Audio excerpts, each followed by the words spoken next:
औज़ुबिल्लाहि मिनश्शैतानिर्रजीम बिस्मिल्लाहिर्रहमानिर्रहीम।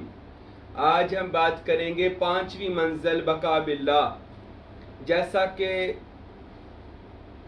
हम राह सलूक की मनाजिल को बयान कर रहे थे और इसके दौरान बहुत सारे लोगों ने सवाल किया कि साईं महबूब पीर ये क्या मर्तबे और मुकाम हैं, इनके बारे में कोई आगाही बयान करें कि क्या ये मरातब पाकर ही बंदा वली अल्लाह बन सकता है, या ये सारी की सारी मनाजिल एक तरफ और हम जो नमाज कुरान पढ़ते हैं एक तरफ, ये बंदा करके भी वली अल्लाह बन सकता है, या इसके लिए ये ज़रूरी है। अल्लाह रब्बुल इज़्ज़त से दुआ है खुदावंद अकबर हम सबको अपनी बारगाह में कबूल व मंजूर फरमाए। खुदावंद अकबर जिसको अपनी बारगाह में कबूल फरमा लेता है उसको अपने सच्चे और सुच्चे रास्ते यानी राह सलूक पर चला देता है, अल्लाह तक जाने के रास्ते पर। जैसा कुरान ने फरमाया फ़फ़िर्रू इलल्लाह, अल्लाह के रास्ते पर दौड़ो। तो जो अल्लाह ताला जिसकी तरफ चलने का हुक्म दे रहा है वो रास्ता सारा रूहानी है, वो रास्ता सारा ख्यालात और तसव्वुरात को पाक करके उस ज़ाते बारी ताला तक जाने का है। नमाज, रोज़ा, हज, ज़कात मुकाम शरा है, हर मुसलमान को करनी चाहिए। लेकिन अगर आप वली अल्लाह बनना चाहते हैं और विलायत के मरातब को पाना चाहते हैं, क्योंकि विलायत कहते हैं अल्लाह की दोस्ती को, खुदा के कुर्ब की दोस्तियाँ आप पाना चाहते हैं और अल्लाह की ज़ात में फ़ना व बका और मुशाहदाए हक नुमा और मजलिस मुहम्मदुर रसूलुल्लाह सल्लल्लाहु अलैहि वसल्लम पाना चाहते हैं, तो आपको फिर ये तसव्वुफ, सूफ़ीज़्म और रूहानियत के रास्ते पर आना पड़ेगा कि जिसका मकसद सिर्फ़ और सिर्फ अल्लाह ताला की हजूरी हासिल करना है। ये रास्ता जो है ये बिल्कुल रूहानियत का, तसव्वुफ का, सूफ़ीज़्म का, सूफिया का, जो औलिया का जो ये ख़ास रास्ता है, ये जिसे राय सलूक कहा जाता है, सफ़रुल इश्क कहा जाता है, सैफ़ुल मलूक कहा जाता है, ये सारे राह सलूक के रास्ते के नाम हैं। इस पर वही चलता है जिसको अल्लाह ताला पसंद करके विलायत उज़्मा पर फायज करता है। बाकी जो नमाज, रोज़ा, हज, ज़कात हम भी करते हैं, पूरी दुनिया कर रही है मुसलमान, ये एक अलहदा टॉपिक है। ये हमको जन्नत तक ले जा सकता है, खुदा तक नहीं। खुदा के कुर्ब वसल की मंजिलें और हैं, अपनी पहचान की मंजिलें और जहान और हैं। काम दोनों का है परवाज करना, फ़कत इसी एक फ़िज़ा में। काम दोनों का ही है परवाज करना, फ़कत इसी एक फ़िज़ा में। करगस का जहां और है, शाहीन का जहां और है। करगस का जहां और है, शाहीन का जहां और है। औलिया अल्लाह का जहान ये एक अलहदा जहान है कि जिस तक रसाई वही हासिल कर सकता है जिसको अल्लाह ताला पसंद करे। और जैसा कि हमने आपको बताया, ये रास्ता हमें दिखाया हज़रत गौसुल आज़म सैयद अब्दुल कादिर जिलानी गिलानी अल हसनी वल हुसैनी मेरे पेशवा रहमतुल्लाह ताला अलैह ने। और फिर उन्हीं से ये पाक रास्ता राह सलूक का, खुदा तक पहुँचने का, तसव्वुरात इसमें मोहम्मद और तसव्वुरात इसमें अल्लाह ज़ात का उक़दा, राज, अमानत, ये जनाब सखी सुल्तानुल आरफ़ीन, बुरहानुल वासिलीन, मुक़्तदाए कामिलीन, फ़ना फ़िज़ात ऐन याहू हज़रत सखी सुल्तान बाहू क़द्दसल्लाहु सिर्रुल अज़ीज़ व रहमतुल्लाहि ताला अलैह व रज़ी अल्लाहु ताला अन्हु। आपके सीना मुबारक में ये समंदर, ये नूर आया, नूर का समंदर फूटा, जिसको हम तसव्वुरात इसमें मोहम्मद और तसव्वुरात इसमें अल्लाह ज़ात व हज़रत, दावत दमनोश, दावतुल कबूर, इल्म अक्सीर व तकसीर, जितनी भी ये तय की मनाज़लात हैं, ये सारी सखी सुल्तानुल आरफ़ीन को मजलिस हज़रत मोहम्मद अरबी सल्लल्लाहु अलैहि वसल्लम में बुलाकर हजूर पाक ने अता फरमा दी। अब कोई बंदा कहे ये कौन सी बातें हैं जी, इस्लाम से हटकर है। इस्लाम से कोई बात हटकर नहीं है। इस्लाम एक रूहानी मजहब है। जब हम इसको रूहानियत के पहलू से देखेंगे वो आपको लुत्फ़ आ जाएगा और वो रूहानी पहलू सिर्फ सूफिया के पास है, औलिया अल्लाह के पास है। वो इसलिए कि इन औलिया अल्लाह के पास होती है मनाजल, जिसको फनाफिल नफ्स कहा जाता है, फनाफिल शैह कहा जाता है। आम लोगों को इन चीज़ों का पता ही नहीं है। वो कहते हैं बस हमें दुनियादारी बताओ या ये शरीयत के मसाइल बताएं जी, बस करें जी, इससे आगे कोई कुछ है ही नहीं। वो दरअसल इसलिए कह रहे हैं कि वो इकबाल का शेर है, नहीं तेरा नशेमन कसरे सुल्तानी के गुंबद पर, तू शहीन है बसेरा कर पहाड़ों की चट्टानों पर। ये परवाज और है, दुनियावी परवाज और है। इस्लाम के जो रूहानी मुकामात हैं ये सिर्फ सूफिया और औलिया अल्लाह पर इश्कारा हुए, क्योंकि उन्होंने इसको हासिल करने के लिए उन कुलीद को, चाबी को हासिल किया, जिसको सबसे पहली कुलीद वो रास्ता उसको फनाफिल नफ्स कहा जाता है। कि अगर हम खुदा का इरफान हासिल करना चाहते हैं तो सबसे पहले अपने नफसानी ख्वाहिशात को, गलत ख्वाहिशात को ख़त्म करें। यानी कि जो नफ्से अम्मारा हमको गुनाहों की तरफ ले जाता है, इसको ख़त्म करें और इसको लवामा, मुलहिमा, मुतमइन्ना में मुंतकिल करें। फिर राजिया और मर्जिया और कामिला में इसको मुंतकिल करें। उसके बाद फिर खुदा बंदे अकबर के जलवे और दीदार दुनिया में हासिल करें। और ये मनाज़िल हमें सूफिया और औलिया अल्लाह ने बताई है। मेरे बादशाह सुल्तान बाहू रहमतुल्लाह अलैह ने, मेरे बादशाह हजरत सुल्तानुल फुकारा फ़कीर नूर मोहम्मद सरवरी कादरी कुलाची रहमतुल्लाह अलैह ने, मेरे मुर्शिद करीम सुल्तानुल फुकारा हजरत किबला फ़कीर अब्दुल हमीद कामिल सरवरी कादरी कुलाचवी रहमतुल्लाह अलैह ने इन सारी मनाज़िल को अपनी किताब इरफान और इल्हामात में लिखा है कि बंदा खुदा तक अगर रसाई हासिल करना चाहता है, सबसे पहले अपनी पहचान और फिर अल्लाह की पहचान। और ये पहचान यकदम नहीं होगी। बाज़ लोग कहते हैं मन आरफ़ नफ्सहु फ़क़द आरफ़ रब्बहु, जिसने अपने आप को पहचान लिया उसने अल्लाह को पहचान लिया। इतना सौखा नहीं है कम पहचानना। या एक भाई मुझे पूछ रहा था, सरकार इसका मतलब क्या है? इसका मतलब ये है कि अगर आप पहचान करना चाहते हैं तो पहले फनाफिल नफ्स हो, पहले अपनी नफसानी दुनियावी ख्वाहिशात को रद्द करें। अगर खुदा तक जाना चाहते हैं फिर आपको इससे तौबा करनी पड़ेगी और इसके बाद फिर आपको फनाफिल शय, किसी मुर्शिद ग्रामी का बैत होना पड़ेगा, किसी को उस्ताद कामिल मानना पड़ेगा, उसके पास जाना पड़ेगा जो इस रास्ते को तय कर चुका हुआ है। और वह मुर्शिद कामिल जो अल्लाह का खास उल खास कोई वली हो, जो इन मनाजिल को तय कर चुका हो।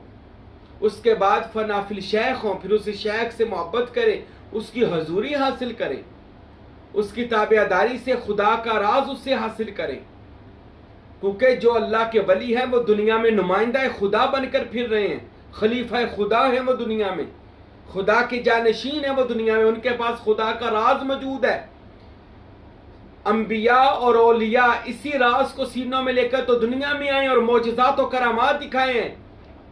इसी राज को हासिल करने के लिए तो मैं और आप इतनी मेहनत कर रहे हैं। ये फनाफिल शेख अपना नहीं, अपना आप नहीं रखना, शेख को रखना है। यानी मुर्शिद मुर्शिद हो, मैं ना हूं, मेरा मुर्शिद कामिल हो, मुझ में मेरा मुर्शिद कामिल नजर आए, बातनी रूहानी। और उसके बाद फना फिर रसूल, मेरा मुर्शिद मुझको रसूल अल्लाह के जलवों में गुम कर दे। क्योंकि मुर्शिद कामिल वो दरवाजा है जो बारगाह रिसालत में जाकर खुलता है।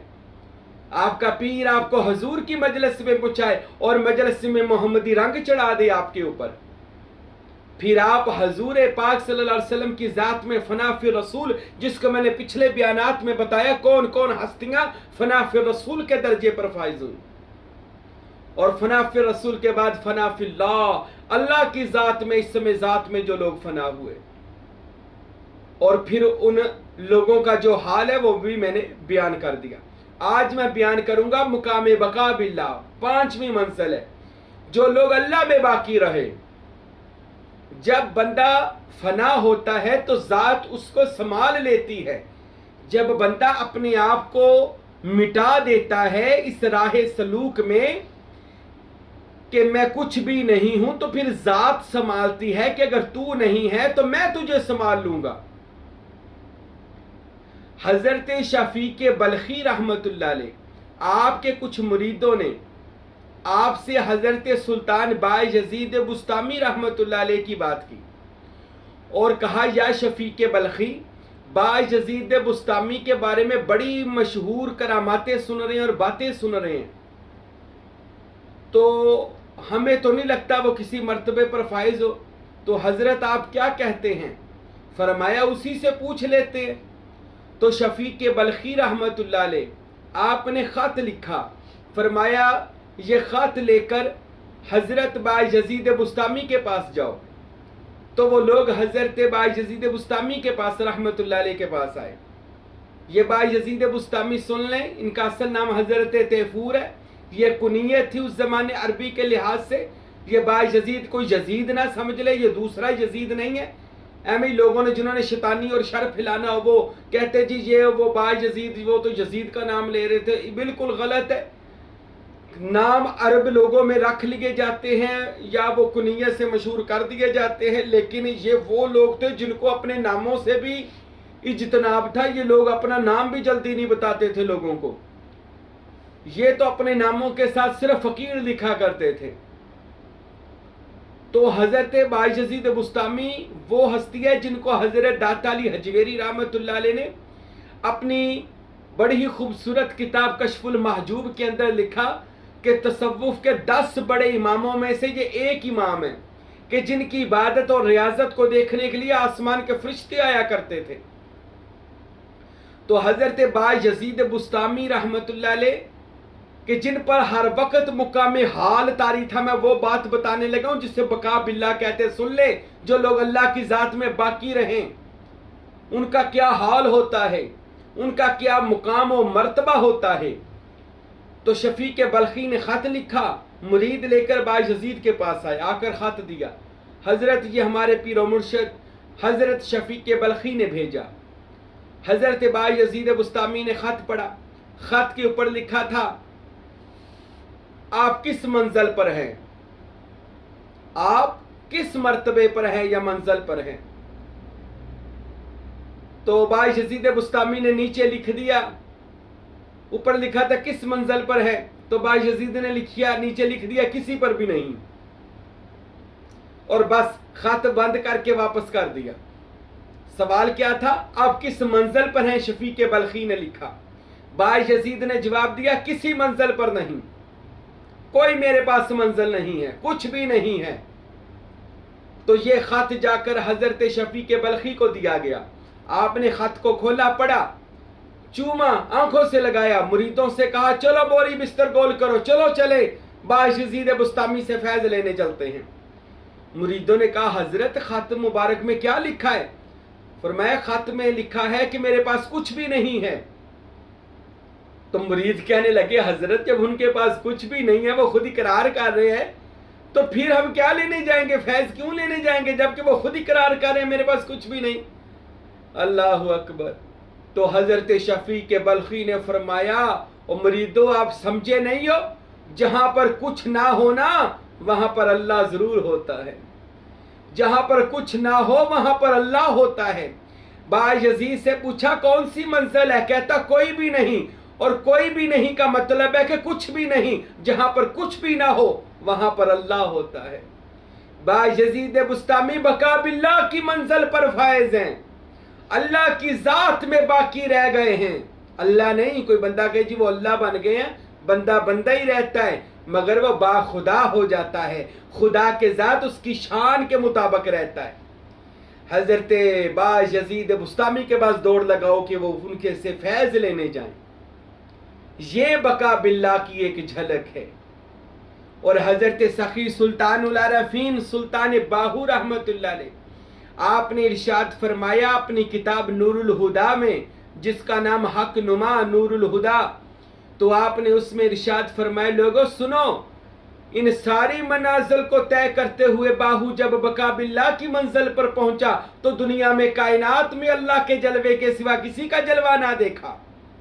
उसी की सिफात, उसी की जात, उसी के जलवे हर जगह पर, खुद में और हर तरह, हर एक में, हर जर्रे जर्रे में उसी जात की एनर्जी और पावर और ताकत को देखा। ये बका बिल्लाह की मंजिल है। ये तसव्वुर किसे तय होती है, कैसे आपका मुर्शिद तय करवाएगा।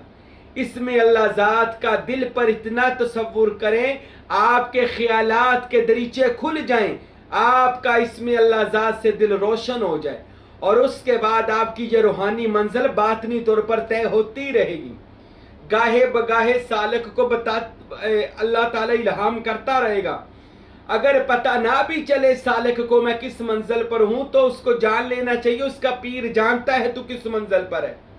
लेकिन कई बार बताना मकसूद होता है, कई बार बताना नहीं मकसूद होता, इस वजह से कि मुरीद के दिल में गरूर और तकब्बुर की कोई चीज ना आ जाए। तो जब बंदा खुदा की जात में बाकी रहता है तो खुदा के सिवा किसी को नहीं देखता। किसी को नहीं देखने का मतलब है कि उसको हर एक जर्रे में खुदा ही की सिफात का मंजर नजर आता है, उसको कोई गैर नजर आता ही नहीं। ये मनाजल है पांचवी, जिसमें गैर अल्लाह की कोई गुंजाइश बाकी नहीं रहती। उसी जात का ही हर तरफ ज़हूर और उसी जात का ही हर तरफ मजहर नजर आता है, और वो शिरक और कुफर के सारे मुकामात से बहुत ऊपर निकल चुका होता है, क्योंकि वो जात के सिवा किसी को महसूस ही नहीं करता, क्योंकि वो बका बिल्लाह अल्लाह की जात में अब बाकी है, उसको हर चीज अल्लाह की जात में बाकी नजर आती है। तो मेरे भाइयों, ये बका बिल्लाह की बड़ी खूबसूरत मंजिल है राह सलूक की। इस पर भी आए, लेकिन तब आएंगे जब आप किसी पीरे कामिल के बैत हो जाएंगे, सरवरी कादरी तरीके में आ जाएंगे। फिर देखिएगा आप तसव्वुर मुर्शिद करें, तसव्वुर इसमें मोहम्मद और इसमें अल्लाह ज़ात करें। और हमारी एक ख़ास कह ले एक जमात है तरबीजती नशिस्त, जो उसमें शामिल होता है, हम ये सारी मनाजिल उसकी तय करवाते हैं। वो एक अलहदा, मैंने पिछला मेरा बयान सुनिएगा, नूरी रूहानी तरबीजती नशिस्त, जिसमें मैंने बताया कि उसमें कैसे दाखिल होना है, शामिल होना है। तो अल्लाह से अब दुआ करता हूँ, अल्लाह हम सब को ऐसी नूरी रूहानी मनाजिल अता फरमाए और राह सलूक की मंजिल का लुत्फ अता फरमाए, चलने की भी तौफीक अता फरमाए। इंशाअल्लाह अगला बयान हमारा होगा, छठी जो मंजिल है वो है फना फिज़ात ऐन याहू की, क्योंकि बका बिल्लाह के बाद आएगी फना फिज़ात ऐन याहू, हू में फना होना। तो इंशाअल्लाह अल्लाह मेरी और आपकी ज़िंदगी रखे, तो अगले बयान में मिलेंगे। अल्लाह अमल करने की तौफीक दे। वमा अलैना इल्लल बलागुल मुबीन।